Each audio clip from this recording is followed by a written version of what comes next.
Hey everyone, today I will show you how to use the selective color method in Snapseed. The first photo we are going to edit is a red classic car in Havana, Cuba. Once the photo is loaded, a bunch of filters and tools will appear at the bottom. Tap on Tools in the center, then look at the bottom right corner. If you don't see the black and white option, scroll down a bit until you find it. Then tap on it.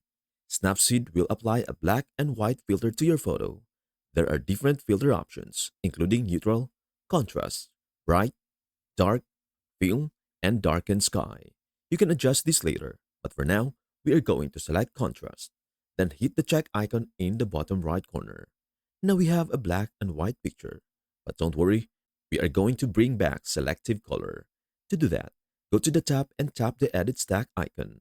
Then tap View Edits. Here, you'll see all the edits made to the picture. Since we only applied a black and white filter, that is the first edit listed. Tap on it, and you will see options to delete, mask, paint on and off, or adjust the black and white effect. Tap the masking option. Now the original color is back, and you can either remove color selectively or invert the effect. I prefer working in reverse, so I start with a full color image.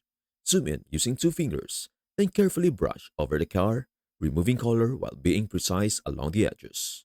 Once you are happy with the result, pinch and zoom out to see the full image. To finalize the effect, tap the invert icon at the bottom left. And now you can have a black and white photo with a vibrant red car standing out. It looks amazing. We are not stopping here. Tap the check icon in the bottom right, then go back to the black and white edit settings. Here you can adjust the background brightness, contrast, and grain manually. Once satisfied, tap the check mark again to apply the changes. To see a before and after comparison, tap and hold the image. If you're happy with the final result, it is time to save.